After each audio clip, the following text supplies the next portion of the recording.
Our topic for today is about the history of tourism and hospitality. So this will be the last topic that we have for prelim. Let's go to the history of tourism. So sa history ng tourism, there are also different eras. Yung first era niya ay ang early tourism. During the early tourism, yung word na tourism is galing daw sa Hebrew word na Torah, meaning studying, learning, and searching. And dun pa lang sa Old Testament, makikita na yung mga traces ng tourism. Example nun ay si Noah with his ark. Kahit na yung mga passengers niya ay animals, since na barko yon, it was already considered as the first large-scale operator. And there are numerous references ng mga caravans and traders in the Old Testaments. Examples yung mga nasa chapter 26 and 27 ng Book of Ezekiel. Dinidescribe doon yung trade and commerce ng ancient Tyre and yung mga nagta-travel na mga merchants. So there are two forms ng early tourism, which is travel for business, and yung number 2 is yung religious travel. Sa travel for business, ang pinaka-purpose nila dyan ay yung pagtitrade. Trade ng goods to goods. So yan si Noah's Ark. Next era ay tourism in medieval period. During the medieval period, nag-decline yung travel kasi nagkaroon ng danger dun sa mga roads. Dumami yung mga thieves and yung mga roads hindi na masyadong na-maintain ng government. Kaya ang nagta-travel na lang during the medieval period ay yung mga pilgrims or yung mga nagta-travel for religious purposes and yung mga crusaders. Sila yung mga considered as soldiers at present. Yan yung example ng mga crusaders and mga nagpipilgrims. Next era ay tourism during the Renaissance and Elizabethan eras. So with the Renaissance era, a few renowned universities developed so that travel for education, and it was introduced largely by the British. So travel for education became popular in the 16th century. So this was under Elizabeth I. And si Elizabeth I yung nag-organize ng Grand Tour, which is yung mga young men na gustong magkaroon ng position in the royal palace, they have to travel to the continent para ma-widen yung education nila. And yung practice na yon was gradually adopted by others in the lower social scale. In time, it became recognized that the education of gentlemen should be completed. Yun nga, which is yung Grand Tour, and yung Grand Tour na yon is for 3 years. So, dito sa Renaissance period or during the Elizabethan eras, naging popular na din yung mga spa and yung mga medicinal baths and yung ibang watering places na naging resort hotels na. Next era ay ang tourism during the Industrial Revolution. Sa Industrial Revolution, meron siyang tatlong highlights. Meron siyang technological changes kasi meron ng mga different kinds ng mode of transportation. Tapos ang tourism during the Industrial Revolution ay naging part na or kino-considered na as a recreational activity. And during the Industrial Revolution, nag-increase na yung productivity regular employment, and nagkaroon ng growth with urbanization kasi marami ng mga nagmamigrate na tao sa iba't ibang lugar. Yung mga nagtatrabaho naman in the urban areas, nag-iipon na sila ng mga income nila and kasi meron na silang idea about a place. So meron na nagkakaroon sila ng gusto na pumunta sa isang lugar.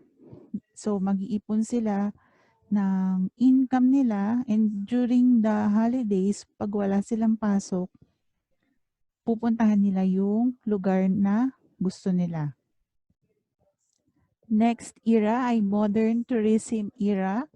Kasama dito ang 19th century at 20th century. Meron siyang dalawang technological development which is the development of railways and steamships or yung steam powered. Both na ginagamitan ng mga charcoals. These are used for modern transportation.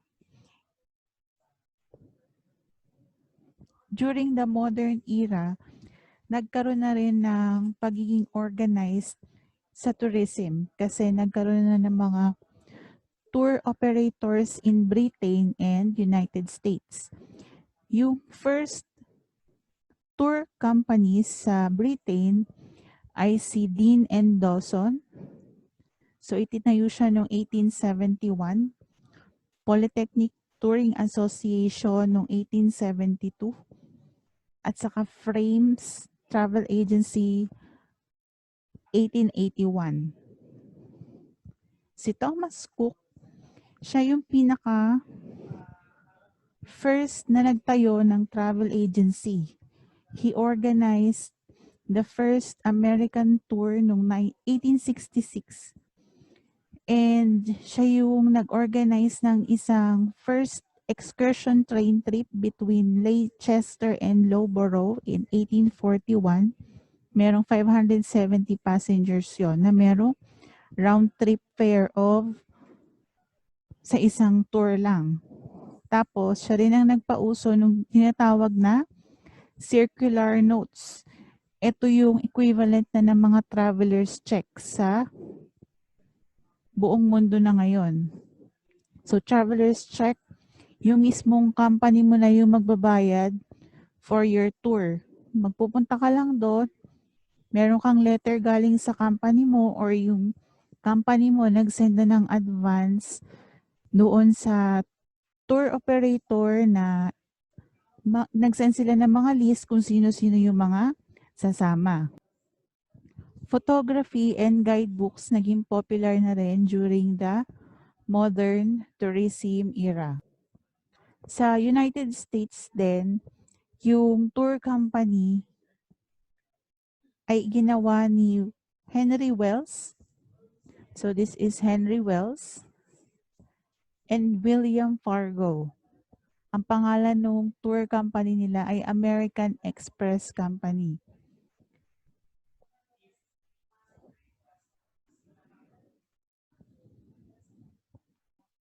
Tourism in the 20th century, this is still under the modern tourism.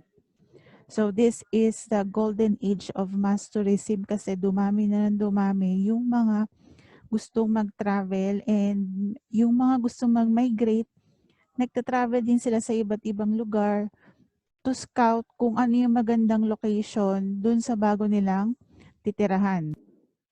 Yung mga railways, nag-decline na siya kasi nagkaroon na ng introduction with the motor car or yung mga automobiles.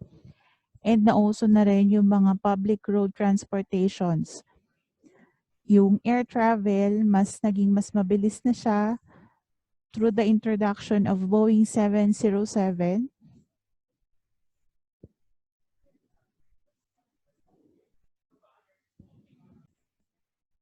Let's now proceed with the history of hospitality.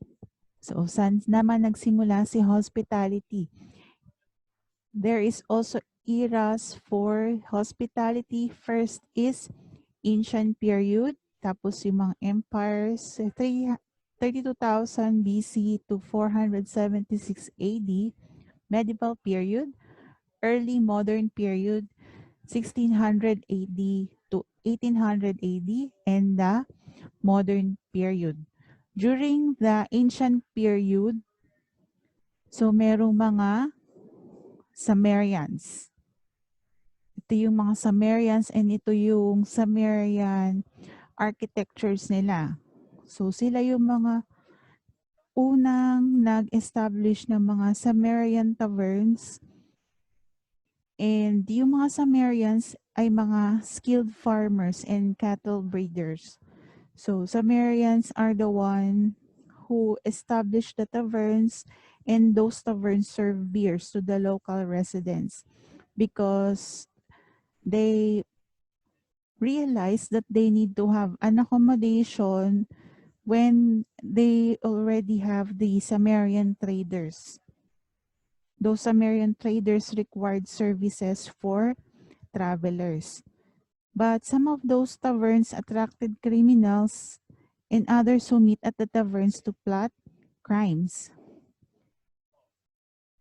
They were commonly tolerated, but the local and national government attempted to regulate them. The first recorded effort to regulate those crimes was made by Hammurabi. So this is Hammurabi. He is the king of Babylon who ascended the throne in 1792 BC. So he made a set of laws carved in stone, so that is known as the Code of Hammurabi. This code required the tavern owners to report customers who planned crimes in these taverns. So if they failed to report those criminals, they will have a penalty of death. The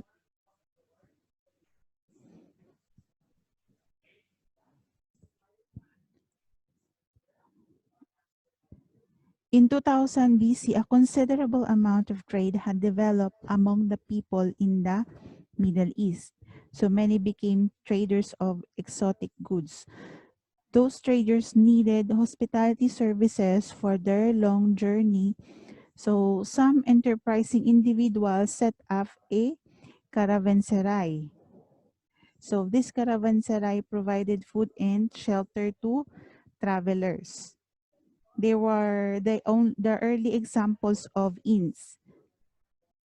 But the reputation of caravanserai is similar of the taverns of the same periods with the Sumerians. So they also have the bad reputation kasi criminals were also attracted to those places for plotting crimes, or they are making those places as their headquarters. And usually they were often dirty and infected with bugs. So the travelers tried to avoid them whenever possible. Walang mga mayayaman yung nagsistay sa caravan. Next era is the empire's year 32,000 BC to 476 AD. With the Egyptian Empire ruled by the pharaoh, the pyramids and tombs for pharaohs are famous that it became a tourist attraction to many people. So in addition to traveling to see the pyramids, people traveled to attend the religious festival in Egypt. The ancient Egyptians were the first to see that food service and lodging should be provided to travelers. Kaya nag-start na sila ng mga activities for tourism and hospitality. Nagsaserve na sila ng food and they are providing accommodation for travelers. For the Greek Empire, an ancient Greek civilization began to develop about 1100 BC. So it evolved in the form of independent city-states. Those city-states were united by Philip of Macedonia. Who is Philip of Macedonia? He is the father of Alexander the Great.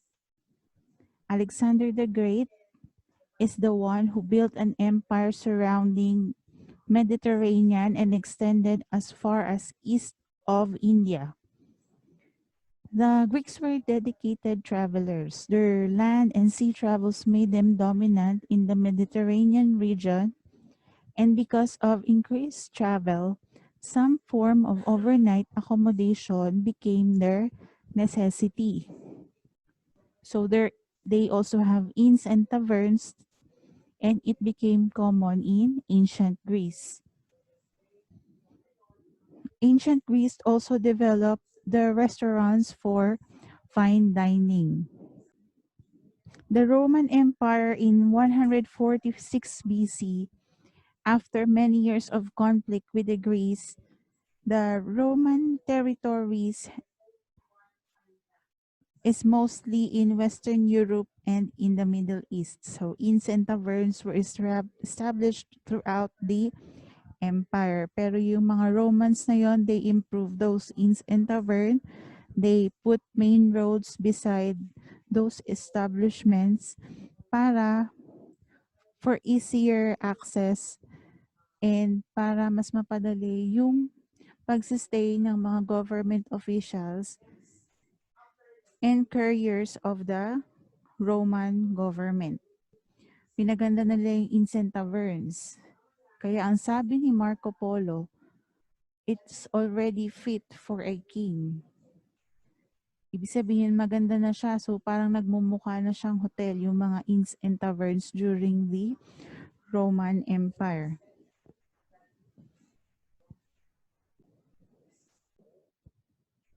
The Roman public restaurants serve ordinary food to the people. So in the ruins of Pompeii, there are many small restaurants that are similar to the fast food restaurants at present. They also have single basic design and prepare and sell the same limited menu. They may have been operated by one person or by a small group, just like the modern small company. During the medieval period, innkeeping almost disappeared, except for the local taverns and few inns which were scattered throughout Europe. Throughout that period, the Roman Catholic Church took over the job of feeding and housing the travelers, both for religious and lay people. So the monasteries of the church were self-sufficient enterprises. The members of those churches planted vegetables and herbs, raised animals for meat, and grew grapes for wine. The most famous of those monastery shelter was the Hospice of Saint Bernard. So this is located in the Alps with 8,110 feet above sea level. And the travelers at that time were not charged for lodging. Those who were able to pay were expected to give just donations. So sa Europe naman, we have Charlemagne. He established rest houses for pilgrims. His main purpose was to protect the pilgrims and provide hospitality on their route. So he is also the king of Roman Empire at that time. So medieval guilds held open houses to receive pilgrims as well. So they have the Steel Yard in London operated by Hanseatic League. They provided services to travelers.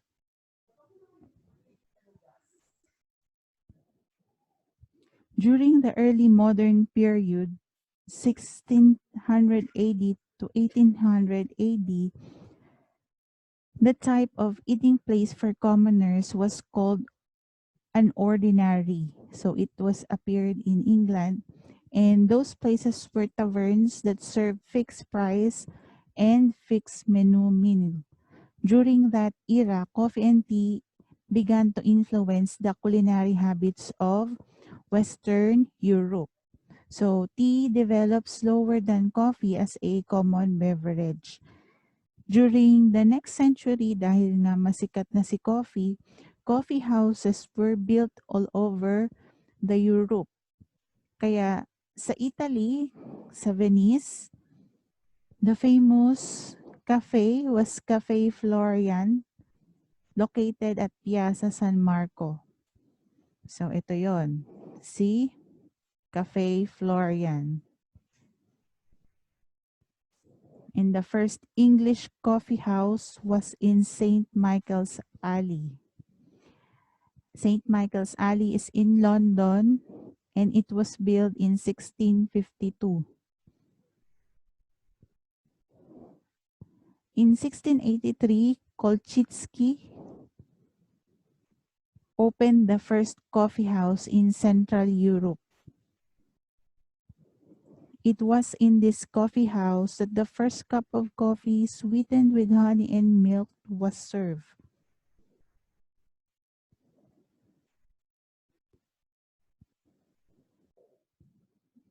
During the modern period, in the last quarter of 19th century, public dining was not popular.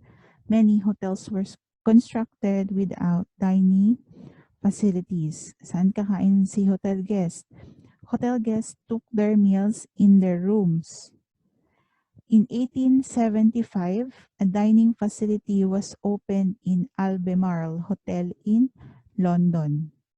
But this time, the term restaurant referred to the dining room of a hotel.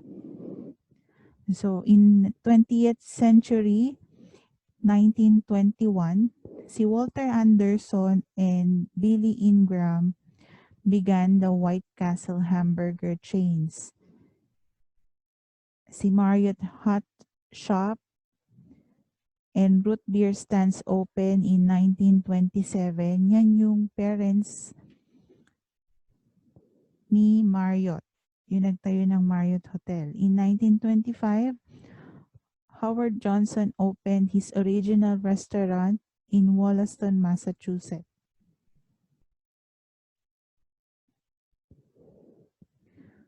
Four Seasons was opened in 1939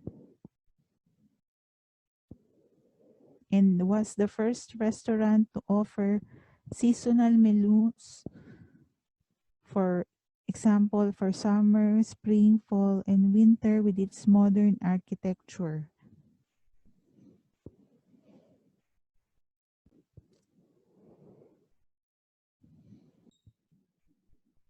Let's now go to the pioneers in tourism and hospitality. So first, it's with Cesar Ritz. He is the general manager of Savoy Hotel in London, but he already have his own hotel, which is called Ritz-Carlton. So when you say Ritz-Carlton, it is one of the hotels with quality service. And one of its competitors is Marriott Hotel and Hilton Hotel. Second pioneer in the hospitality and tourism is Ellsworth Milton Statler.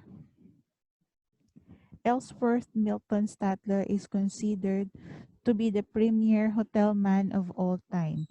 So he is the one who have or who set a high standard of comfort and convenience for the travelers because he set up and he put the first telephones and radios in every guest room, together with full-length mirrors, built-in closets, saka special faucets for ice water. Si Conrad Hilton is the biggest hotel man in the world. So he was described by the New York Times as the master of hotel finance, and he formed the first major chain of American hotels. So what are those chain of American hotels? Those are a group of hotels which followed standard operating procedures. Thomas Cook is the father of travel agency. He is recognized as the first professional travel agent. So he is also the founder of the world's first travel agency. Yung tawag sa mga tours niya ay Cook's Tour.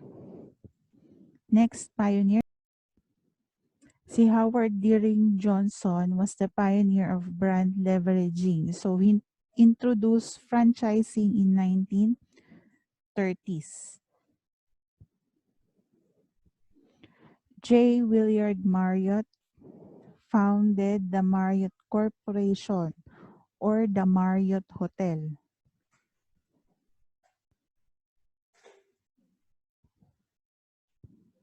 Ray Kroc is the founder of McDonald's Corporation and the most financially successful of hospitality entrepreneurs.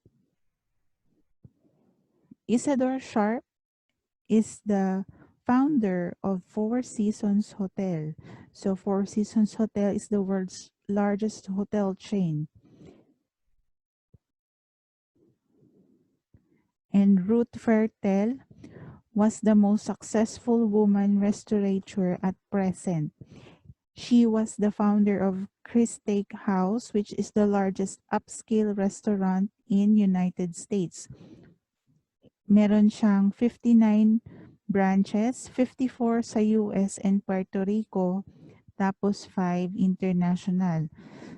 Yung steakhouse niya nakakabenta ng more than 11,000 steaks daily yon, with the gross income of $200 million a year. Marami pang iba't ibang pioneers for tourism and hospitality, pero ang i-cover lang natin is 9 person. So sila yon. Let's go to the origins of tourism and hospitality in the Philippines. So tourism and hospitality in the Philippines began when the original inhabitants of the country roam around in search of food. Merong mga inter-tribe travel, and yung pinaka-recognizable form ng tourism and hospitality sa Philippines ay nung na-discovered na ni Ferdinand Magellan yung country. Kasi inintroduce na niya yung mga galleons. Since meron ng mga galleons, nagkaroon na ng galleon trade between the Mexico and the Philippines. And during the American occupation in the Philippines, yung mga Americans, nararating nila yung Pilipinas 2 weeks after nilang sumakay sa Pan American Airways, Air Clipper. So maliit lang siyang eroplano. Noong 1920s naman, steamships at saka airline pioneers ng China Clipper and Manila Clipper yung nagdadala ng passenger sa Maynila galing Hong Kong. And the introduction of more comfortable and faster means of transportation gave the early tourism and hospitality in the Philippines.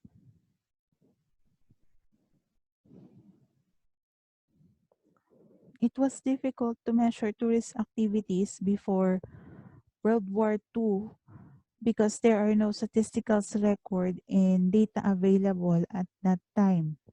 Pero noong 1947, a more orderly tourism activity started. Steamships and airlines began to service the Philippines from other countries. So doon na nag-start yung mga international airlines and international steamships. In 1952, the first Hospitality and Tourism Association in the Philippines was organized. So yun yung PTTA or Philippine Tourist and Travel Association. So which was organized para pagsamasamahin yung mga existing travel establishments serving both domestic and international travelers. So si PTA was funded by the government para i-promote yung country's tourism and hospitality.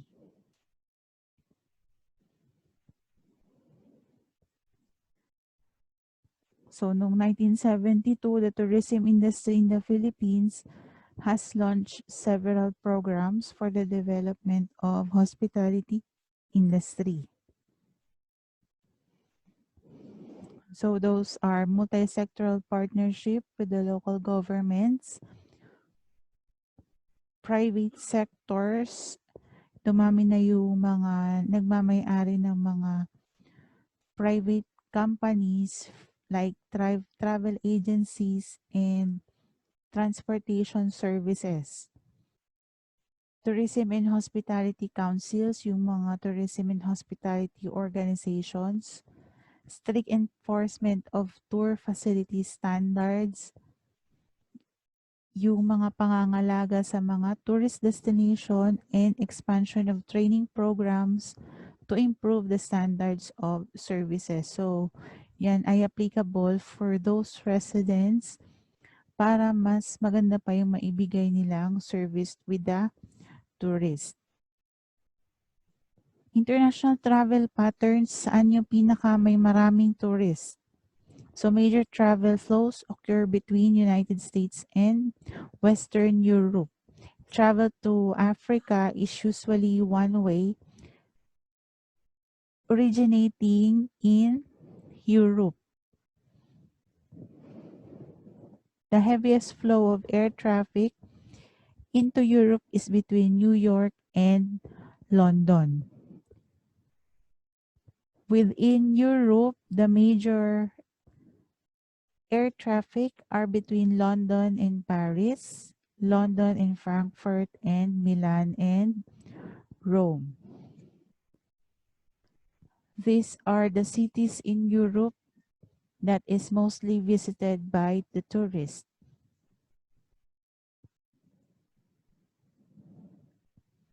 These are the top 10 countries generating international travel in rank order. So the first country is the United States, second is Germany, and third is United Kingdom. Factors that favor the growth of tourism and hospitalities. So we have 14. These are the reasons why there are increase in tourist arrivals in some places. First is rising disposal income for large sections of population. In general, if there is more money for an individual, he can already travel. Number 2, growth in the number of retired persons who have the desire and the energy to travel. So life expectancy is increasing and those retired persons just wanted to experience what they did not experience when they are still working. And they also wanted to be happy and gusto nilang sulitin yung mga oras pa nilang natitira. So number 3, increase in discretionary time. Kapag maiksi yung work week or yung time for work, pwedeng magkaroon ng longer time for vacation. Number 4, greater mobility of the population. So people became more accustomed to travel because of the increase in travel opportunities and desire to escape from stress and pressures of modern life. 5, growth in the number of singles. So people living alone have more free time than couples and they have more time to socialize through travel. Number 6, greater credit availability through credit cards and bank loans. So they have some of the credit cards and banks have marketing strategies of travel now and pay later, which stimulates travel. Number 7, higher educational levels. There are already millions of students who attended colleges and universities. They tend to become more interested in foreign cultures because they are already educated with some of the destinations. Number 8, the growth of cities. The Industrial Revolution brought about the migration of people from the rural areas to the urban centers, resulting in the growth of urbanization. The city residents travel more than the people living in rural areas. Number 9, simplification of travel through package tour. So tour packages are everything is already planned, arranged and included in one piece. And it is important to the older traveler or to the new traveler and less sophisticated travelers. Growth of multinational business. For number 10, worldwide business interests increase both the need and the habit of travel. For number 11, the modern transportation technology. There are technological advances in transportation and that made the long distance travel faster, less expensive, and more comfortable. Number 13, advances in communications.